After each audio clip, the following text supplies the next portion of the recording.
말씀이었습니다.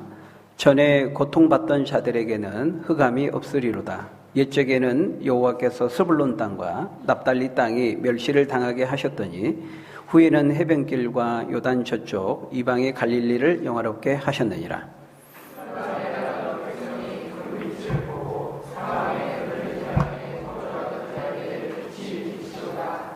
주께서 이 나라를 창성하게 하시며 그 즐거움을 더하게 하셨으므로 추수하는 즐거움과 탈취물을 나눌 때의 즐거움같이 그들이 주 앞에서 즐거워하오니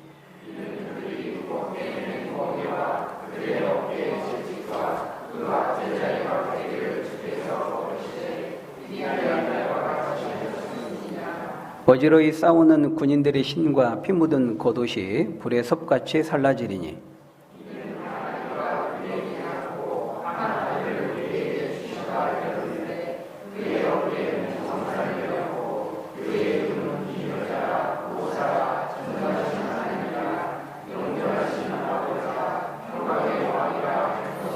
같이 읽겠습니다. 그 정사와 평강의 도함이 무궁하며 또 다윗의 왕자와 그의 나라에 군림하여 그 나라를 굳게 세우고 지금 이후로 영원히 정의와 공의로 그것을 보존하실 것이라. 만군의 여호와의 열심히 이것을 이루리라. 아멘. 지난주에 뉴스를 보니까요, 국토교통부에서 3기 신도시 계획을 발표했습니다. 그래서 신도시 조성 지역으로 이제 4개의 지역을 발표했는데요. 의정부의 남양주의 왕수, 그리고 하남의 교산, 인천의 계양, 그리고 이제 과천, 이렇게 4개의 지역이었습니다. 과천은 너무 잘 알려져 있죠. 정부 종합 평사로 인해 잘 알려져 있고, 근데 제 개인적으로 이제 인천의 계양 정도는 이제 조금 압니다. 근데 이제 나머지 남양주 왕숙이라든지 하남의 교산, 이런 데는 전혀 처음 들어본 지역이었습니다. 그런데 이제 그 다음날 이제 뉴스를 보니까 딱 하루 만에 그렇게 신도시로 선정됐다고 이제 발표한 지 딱 하루 만에 그 해당 지역의 그 부동산은 난리가 났다고 하더라고요. 전국에서 전화가 비팔친 겁니다. 문의 전화가 이제 폭주한 거죠. 그래서 이렇게 참 별로 알려지지 않았던 지역들이 하룻밤 사이에 유명해지게 된 것이죠. 이렇게 잘 알려지지 않은 지역들이 어떤 변수에 의해서 갑작스럽게 유명해지게 되는 경우가 있습니다. 저쪽에 가면은 이제 그 망포동 쪽에요. 영통구 망포동 쪽에 가면 이제 박지성 길, 박지성 거리가 있어요. 박지성 길 들어보셨나요? 네. 제가 처음에 이제 개척했을 때 거기가 가깝습니다. 그게 이제 박지성 선수가 이제 축구를 통해서 우리 대한민국의 위상을 전 세계적으로 이제 드높인 그 공로를 이제 인정해서 그때 경기도지사하고 그 수원시장인가요? 이렇게 해가지고 약속을 해서 이제 그 도로를 박지성 길이라는 도로명으로 조성을 한 거죠. 그러니까 이렇게 그 지역은 이제 박지성 선수 때문에 이제 유명해지게 된 거죠. 제가 이제 그 부목사로 사역을 했던 그 안양에 보면 평촌이라는 데가 있습니다. 평촌. 원래 이제 평촌은 이제 별로 알려지지 않는 이제 지역이었죠. 그런데 이제 신도시 이제 1기 지역으로 이제 발표가 되면서요. 일약 유명해지게 된 겁니다. 평촌 신도시. 그래서 원래는 이제 평촌이었습니다. 평범한 촌 말 그대로 한자가 그렇게 돼 있어요. 평촌. 그런데 신도시 1기 부지로 선정이 되면서 이제 유명한 지역이 된 거죠. 그때 이제 같이 선정이 됐던 땅이 또 이제 성남에 있는 분당. 이 분당도 이제 그런 땅입니다. 그래서 지금 유명하잖아요. 천당 옆이 분당이라고 하더라고요. 우리가 살고 있는 이 광교도 마찬가지입니다. 신도시로 되면서 광교 사람들 관심도 없었고 어디 붙어 있는지도 몰랐고 뭐 알려지지도 않았던 그런 것이었죠. 그런데 이런 변방의 땅이 신도시로 지정이 되면서 많은 사람들에게 이제 관심을 갖게 되고 유명해지게 된 겁니다. 웬만한 사람들 광교 신도시 하면 많이 알죠. 이렇게 전혀 알려지지 않는 변방의 땅이 어떤 유명한 사람이나 또는 어떤 유명한 일로 인해서 이렇게 갑작스럽게 유명해지게 될 수가 있다는 거예요. 우리가 읽었던 오늘 본문 1절에 보면요, 예수님 때문에 유명해지게 된 이 스불론 땅, 납달리 땅에 대해서 말씀하는데요. 오늘 본문은 이제 이사야 선지자의 예언입니다. 이사야 선지자는 예수님이 오시기 전 약 700년 전에 활동했던 선지자니까요. 지금 예수님이 이 땅에 오시기 전에 약 700년 전에 지금 이제 주어진 예언인 겁니다. 그런데 뭐라고 예언하고 있습니까? 우리가 읽었던 6절에 보면요, 한 아기가 우리에게 낳고 한 아들을 우리에게 주신 바 될 것인데, 그러니까 이 말은 이제 미래형입니다. 지금 예언을 하고 있는 겁니다. 앞으로 한 아기가 우리에게 날 것이고 한 아들이 우리에게 주어질 거라는 겁니다. 그렇게 되면 어떤 일이 일어난다는 거예요? 그 아기를 통해서, 한 아들이 주어지는 그 일을 통해서 어떤 일이 생긴다는 거죠? 1절부터 5절까지의 일이 일어나게 될 것이다, 이렇게 말하고 있습니다. 여러분, 이 한 아기는 누굴까요? 한 아들이 주어진다고 하는 이 사람은 누구일까요? 당연히 예수님이겠죠. 예수님입니다. 우리가 조금 있다가 더 자세히 보게 되겠습니다만은, 바로 그 예수님이 구원자가 아기 예수로, 아기로 오실 것을 지금 예수님이 아기 예수로 오시기 전 약 700년 전에 이사야라고 하는 선지자를 통해서 미리 지금 예언하고 있는 것이죠. 그런데 1절에 보니까요, 1절에 보니까 전에 고통받던 자들에게는 흑암이 없어지게 되고, 옛날 한때는 스불론 땅과 납달리 땅이 멸시를 당했지만, 거기 보니까 후에는, 1절에 후에는 어떻게 된다고요?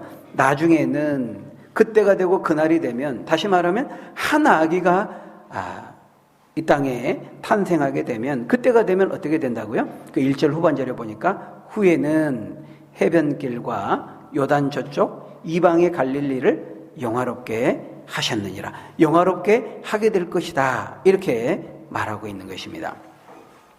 여러분, 여기 이 스불론 땅, 납달리 땅은 어떤 땅입니까?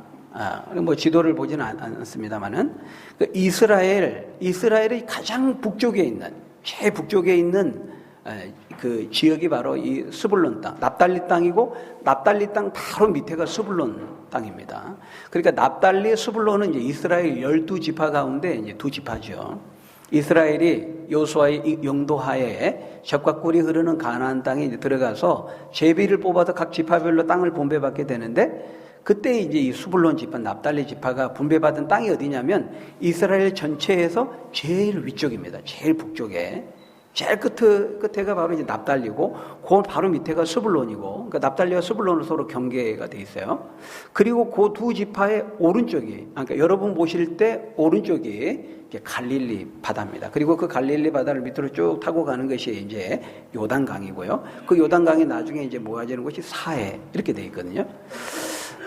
그러니까 지금 그걸 말하고 있어요. 근데 그 갈릴리를 영화롭게 하셨느니라, 이렇게 말하고 있거든요. 그러니까 사실 우리가 이제 갈릴리, 우리가 바다 또는 갈릴리 호수라고도 하고 바다라고도 하는데요. 사실 우리가 이제 볼 때는 바다가 아닙니다. 우리가 요단강 하잖아요. 요단강 가보면은 뭐 한강, 낙동강, 뭐 섬진강, 두만강, 우리는 이렇게 예상을 하고 가잖아요. 한 시내가 정도 됩니다. 거기서 예수님이 세례받았죠. 물론 이제 2000년 전 예수님이 요한을 통해 세례받을 그때하고 2000년의 시간이 지나면서 물도 마르고 좀 뭐 시간의 흐름과 함께 좀 변천이 되었겠습니다만은, 워낙 이제 팔레스틴 땅, 중동 지역은 물이 귀하기 때문에요.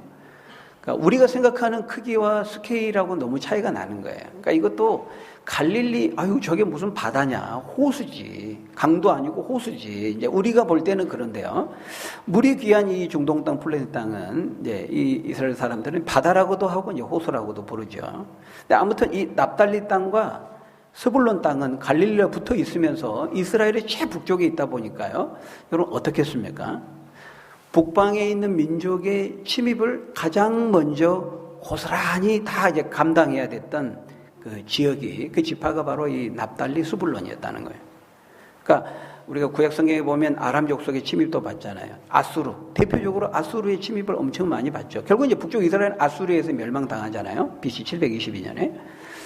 근데 이런 북방 민족의 침입을 받을 때 가장 먼저 약탈을 당하고 노략을 당하고 점령을 당하고 피해를 보는 지역이 바로 이제 이 지역이었던 것입니다. 그러니까 오늘날 우리식으로 말하자면은 이제 북한과 이제 38선과 맞닿아 있는 그런 이제 지역이라고 할 수 있을까요? 여러분, 그런 지역은 땅값, 집값이 비쌀까요, 쌀까요? 싸지요. 물어보나 마나. 사람들이 선호하는 지역이 아닙니다. 살기에.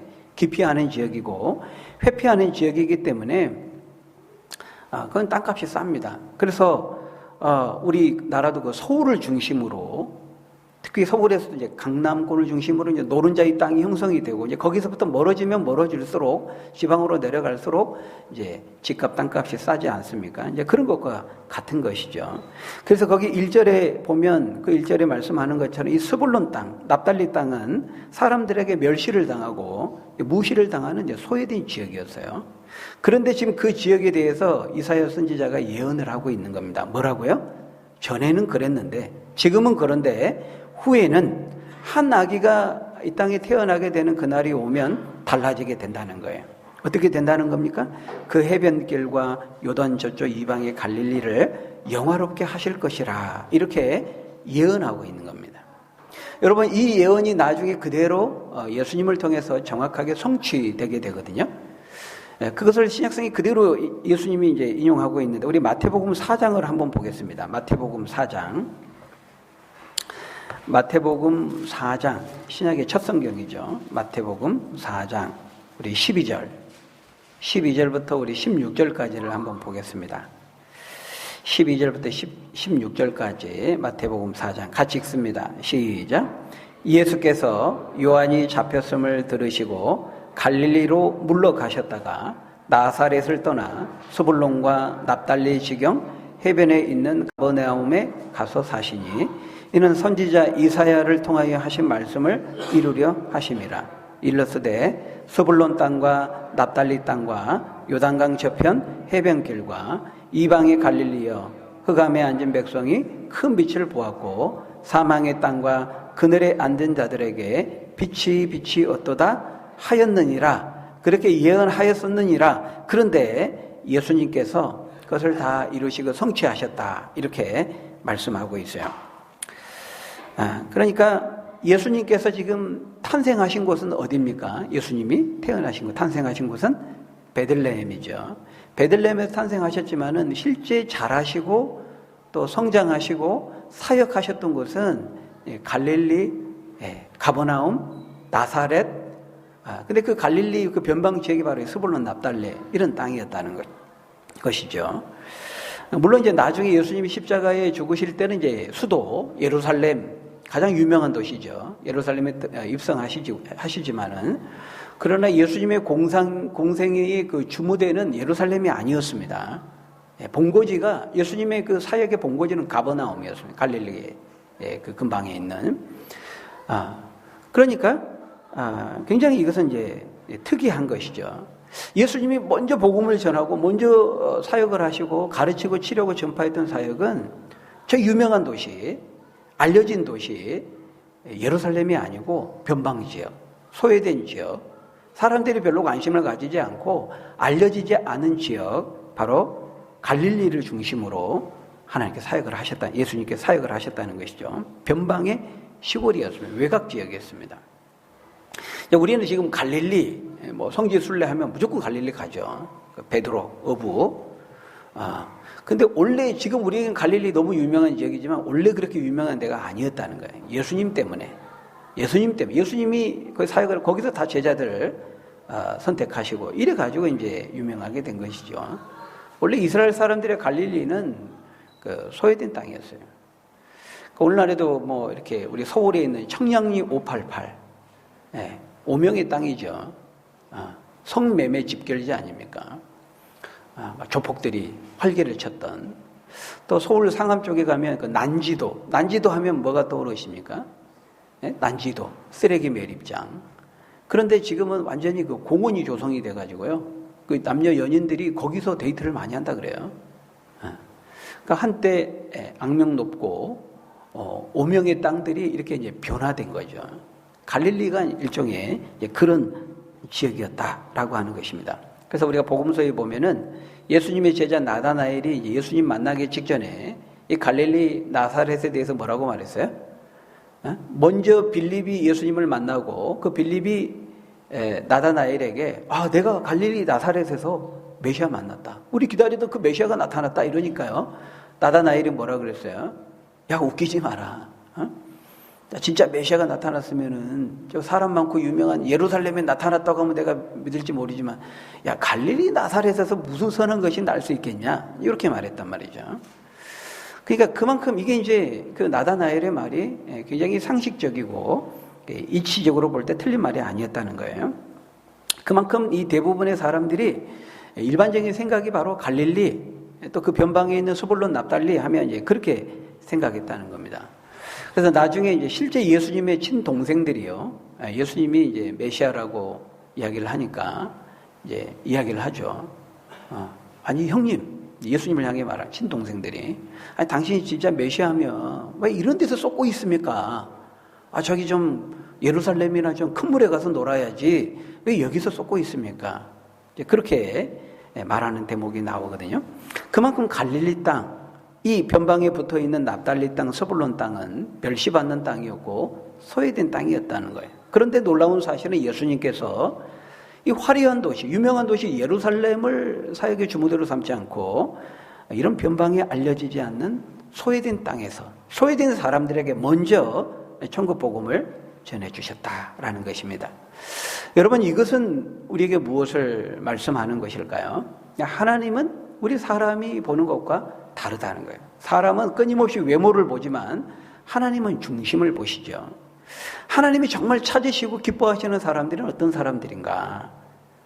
모든 것을 가지고 있고 세상적으로 유명하고 자랑할 것이 많고 의지할 것이 많은 그런 사람들이 아니라 사망의 그늘에 앉아서 고통하며 신음하면서 하나님의 은혜와 자비와 긍휼을 간절히 구하는 그런 사람들. 그런 사람들이 어디에 있습니까? 소외된 땅. 바로 이 갈릴리 변방에 모여있기 때문에 먼저 그런 사람들에게 주님이 찾아가셔서 그들을 영화롭게 하고 그 땅을 영화롭게 하고 그 소외된 사람들에게 복음으로 축복하셨던 것이죠. 그래서 예수님이 산상수훈을 통해 팔복을 말씀하실 때도 보면 어떤 사람이 복이 있다고 말씀합니까? 부자가 복이 있는 것이 아니고 심령이 가난한 자가 복이 있다. 천국이 그들의 것이다. 이렇게 말씀했죠. 애통하는 자에게 복이 있을 것이니 그들이 위로를 얻을 것이고 의에 줄이고 목마른 자가 복이 있을 것이니 그들이 하나님으로 인해서 배부름을 얻게 될 것이다. 이렇게 말했거든요. 가난한 자들이 복이 있고 슬퍼하고 눈물을 흘리고 애통하는 자들이 복이 있고 의에 줄이고 목마른 자들이 복이 있다.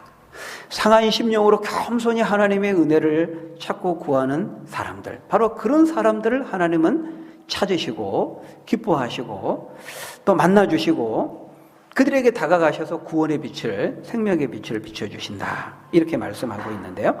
바로 그것이 오늘 본문의 2절, 3절, 4절의 말씀입니다.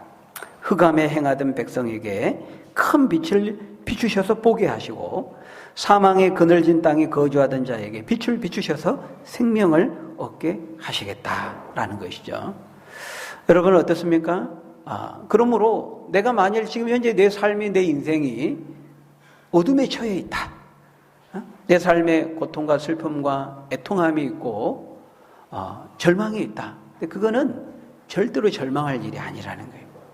그런 자일수록 이 사망의 그늘에 앉아 고통하는 자들에게 찾아오셔서 생명의 빛을 비춰주시기 원하시는 그 하나님의 생명의 빛을 경험할 아주 좋은 기회가 되고 통로가 되고 계기가 된다고 말하고 있어요.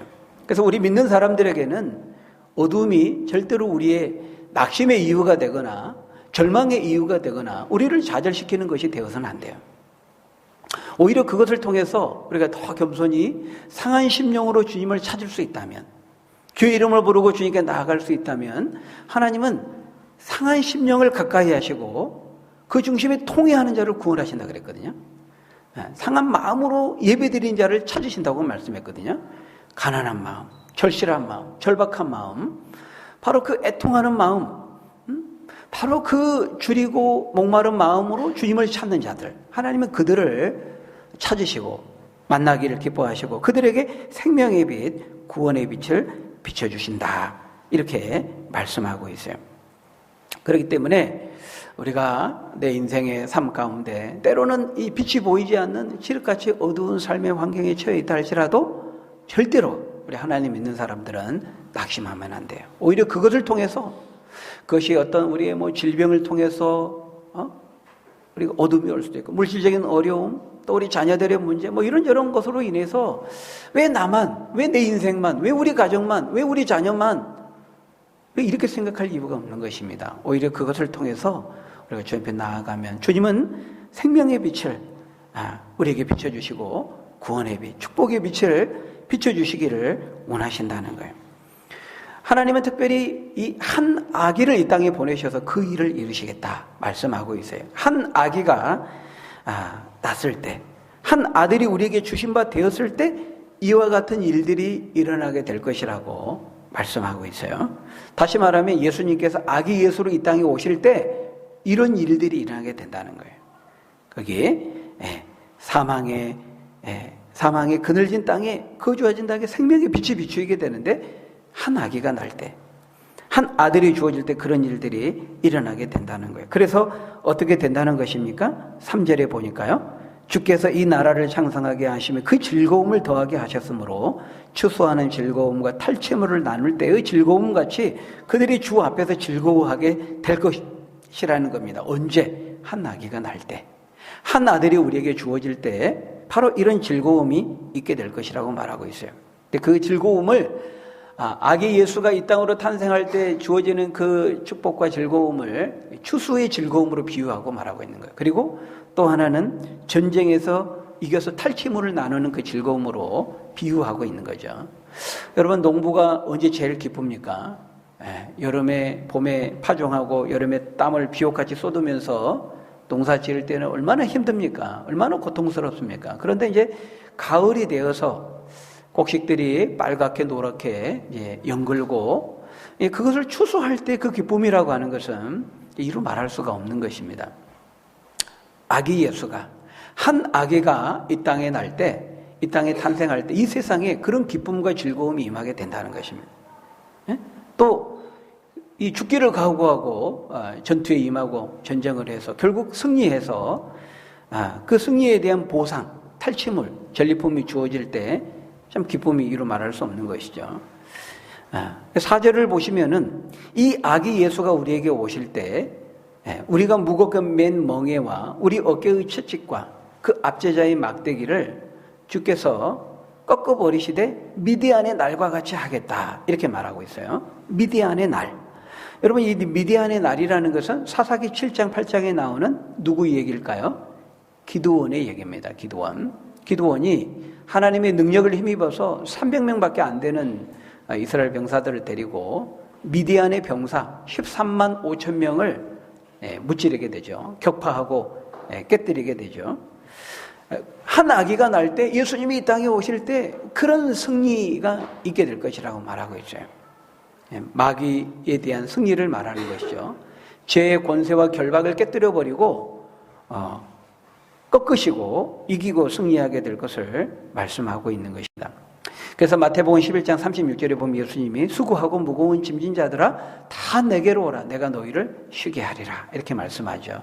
우리 인생의 멍에, 우리 어깨 위에 놓여진 인생의 멍에와 그 인생의 짐들을 주님께서 다 꺾어버리시고 깨뜨려 버리시고 그 짐들을 거두어 주시고 우리에게 참된 안식과 쉼과 평강을 주시겠다, 이렇게 말씀하는 것이죠.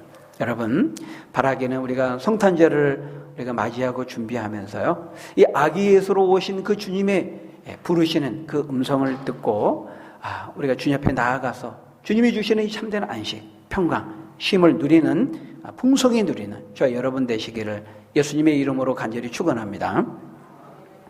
마지막 한 가지만 더 말씀드리면요, 3절에 보면은 나라에 대한 얘기를 하고 있습니다.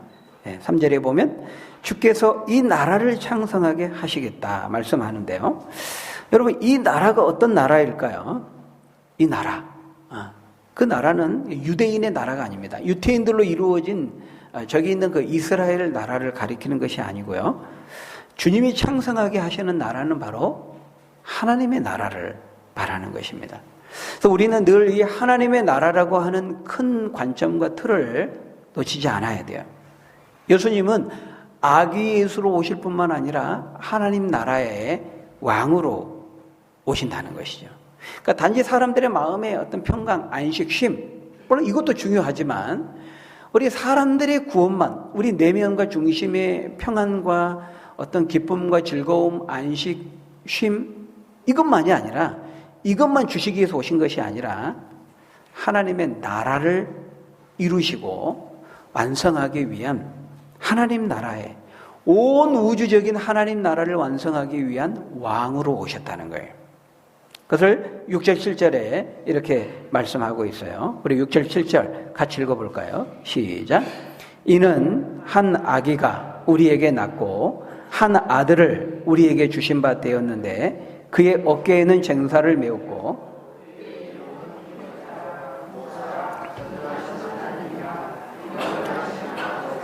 평강의 왕이라 할 것임이라. 그 정사와 평강의 더함이 무궁하며 또 다윗의 왕자와 그의 나라에 군림하여 그 나라를 굳게 세우고 지금 이후로 영원히 정의와 공의로 그것을 보존하실 것이라. 만군의 여호와의 열심히 이것을 이루시리라. 여러분 여기 보면은 이 한 아기로 오실 분이 이제 어떤 분인지에 대해서 이제 자세히 설명하고 있어요. 예. 근데 그 아기로 오시고 아들로 오시는 그분의 어깨 위에 정사를 맸다 이렇게 말하고 있어요. 이 정사를 맸다 이 정사는 소위 말하는 정치적인 일 말합니다. 정치적인 일. 우리가 대통령이 정사를 돌아본다 이런 말하죠. 예. 정사라는 것은 정치적인 일들. 통치하고 다스리는 일을 말해요. 그러니까 이 정사를 어깨에 맸다는 것은 통치권, 다스림의 권세를 가졌다 이런 말이죠. 그 다음에 또 뭐라고 말합니까? 그의 이름은 그 아기로 오고 아들이 우리에게 주어지게 될 것인데 그의 이름이 기묘자고 모사라는 것입니다. 기묘자 모사. 우리 이 한글 번역으로는 이제 두 명사로 이렇게 번역이 됐는데요. 영어 성경으로는 Wonderful Counselor 이렇게 되어 있어요.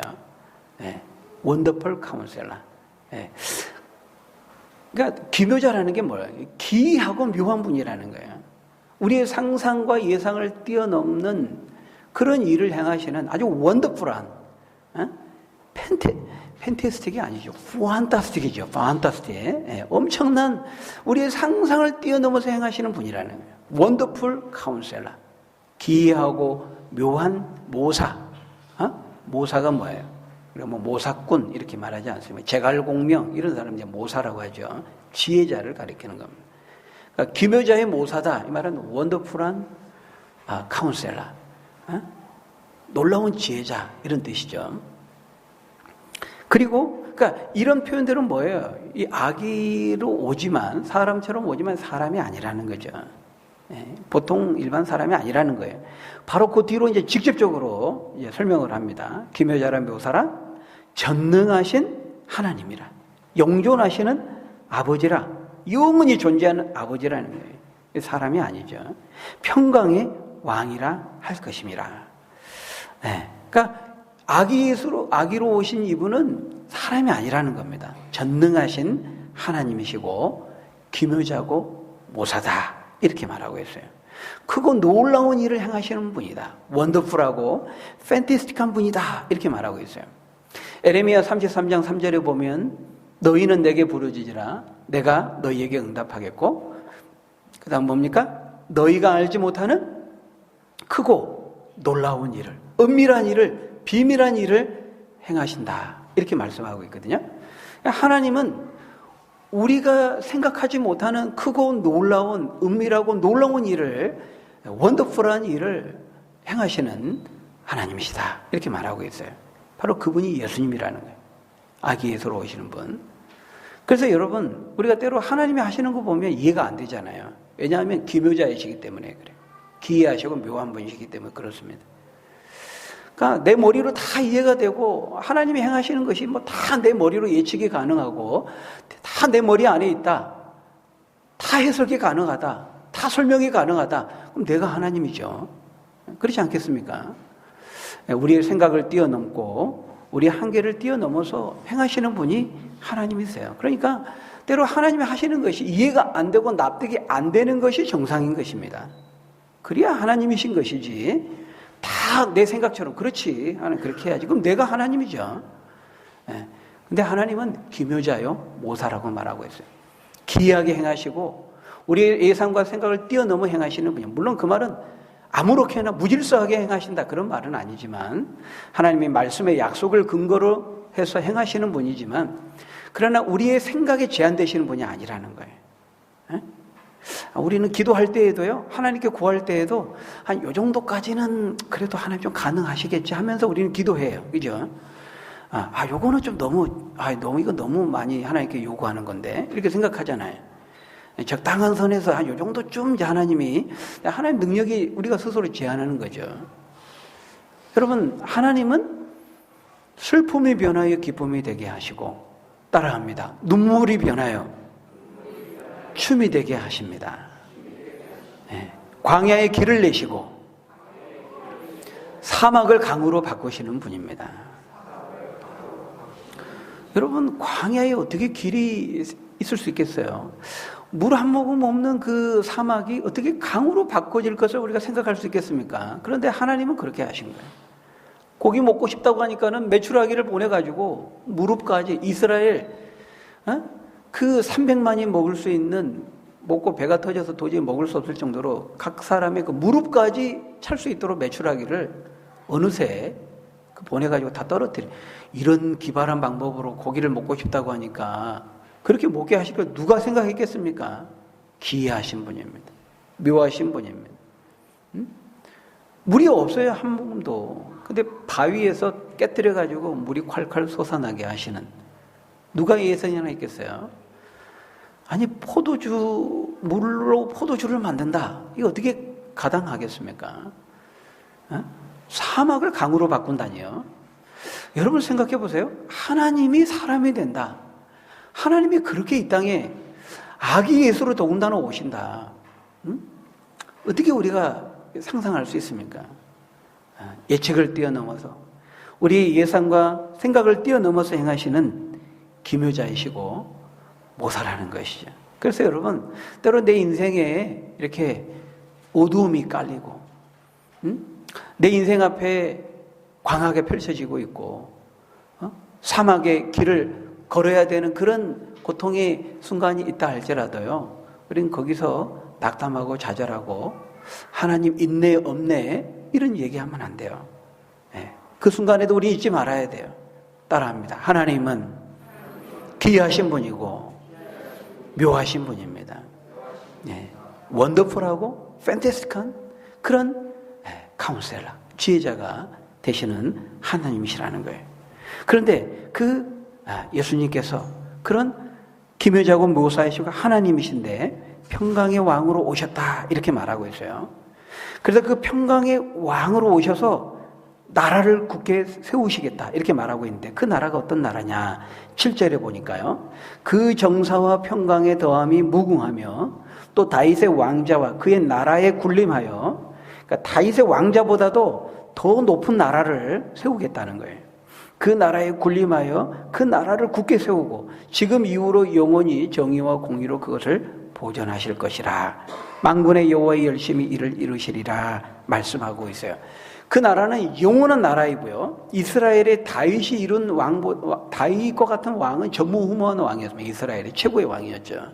근데 다윗 위에 군림하는 왕으로서 다윗이 이루었던 그 나라와 비교할 수 없는 나라. 근데 그 나라가 정의와 공의로 세워지는 나라인데 어떤 한순간만이 아니라 영원히 정의와 공의로 다스려지는 나라라고 말하고 있어요. 이 나라가 어떤 나라일까요? 유대인의 나라? 유대인들로 이룬 저 이스라엘 나라를 말할까요? 이건 보통의 나라가 아닙니다. 인간의 나라가 아닙니다. 평범한 나라, 이 세상의 나라가 아닙니다. 그것은 하나님의 나라입니다. 하나님의 나라. 그래서 예수님이 공생의 사역을 시작하면서 가장 먼저 선포했던 메시지가 뭐였습니까? 마가복음 1장 15절에 보면 때가 찼고 하나님 나라가 가까이 왔으니 회개하고 복음을 믿으라 이렇게 말했어요. 하나님의 나라를 가장 먼저 선포했습니다. 자신이 사역을 시작하면서 하나님 나라가 이제 가까이 왔다는 거예요. 가까이 왔다는 말이 시작됐다는 말입니다. 자신과 더불어서 하나님 나라가 시작이 됐다 이렇게 말하고 있어요. 여러분, 아기 예수가 이 땅에 오심으로 인해서 이제 하나님의 나라는 지금 시작이 된 겁니다. 그래서 우리가 already not yet 이런 말 하죠. 이미 벌써 시작이 되었지만 아직 완성이 되지 않은 그 사이, 그 중간 그 기간에 우리가 지금 살아가고 있는 거예요. 예수님이 다시 이제 오시게 되면 완성되게 되는 것이죠. 그러니까 아기 예수로 오신다는 것은 하나님 나라의 시작을 의미해요. 시작은 희망을 말하는 것이죠. 시작이 됐으면 끝나는 날, 완성되는 날, 성취되는 날이 있기 때문에 시작됐다는 것은 한 아기로 탄생했다고 하는 것은 이제 시작을 알리고 희망을 의미하는 거예요. 예, 우리 이제 하예리가 태어났잖아요. 그죠? 하예리. 우리 김명철 이미 성도님 가정에 이제 조리원에서 지난주에 이제 친정에 지금 갔습니다. 예, 여러분, 하예리 한 생명이 아기가 태어났다는 것은 그 가정에 새로운 또 희망이 시작이 됐다는 거예요. 그죠? 한 아기 예수가 이 땅에 아기 예수로 오셨다는 것은 생명이 탄생됐다는 것, 생명이 시작됐다는 것은 희망의 시작을 말하죠. 어떤 희망입니까? 하나님의 나라. 하나님께서 세우시겠다는 그 나라에 대한 그 하나님께서 나라를 세우시겠다는 그 하나님 나라가 이제 시작이 됐기 때문에 완성이 된다는 그 희망을 우리에게 말씀하고 있는 거예요. 그래서 이 세상 속에 이제 죄가 있음으로 인해서 내 안에 죄가 있고 모든 인간 속에 죄가 있고 이 세상 속에 죄가 있음으로 인해서 인간이 죽고 사망하고 고통과 비참 가운데 우리가 살아가게 되지 않습니까? 이 죄로 인해서 이 세상이 사망의 그늘에 앉아서 고통하며 신음하며 살아가게 되었다는 거예요. 그런데 이제 한 아기 예수 그리스도가 이 땅에 오셔서 그 나라를 시작함으로써 그 나라는 죄를 멸하고 아까 말한 것처럼 미디안의 날처럼 모든 사단의 권세를 꺾어버리고 죄의 권세를 꺾어버리는 이 세상의 모든 고통과 문제를 해결하는 바로 그것을 알리는 그 선포의 시작이 바로 하나님 나라의 시작인 것입니다. 이제 예수님이 이 땅에 아기 예수로 오셨고 죽으시고 부활하시고 승천하셔서 하나님 보좌 우편에 계십니다. 주님의 때가 되면 다시 그날이 되면 이 땅에 재림하시게 되면 이제는 완전히 죄가 없는 고통도 슬픔도 애통함도 비참함도 없는 영원한 나라, 공의와 정의로 이루어지는 완전한 그 하나님의 나라가 이루어지게 된다는 것이죠. 누가 그것을 이루신다는 거예요? 어떻게 그것을 장담할 수 있다는 거예요?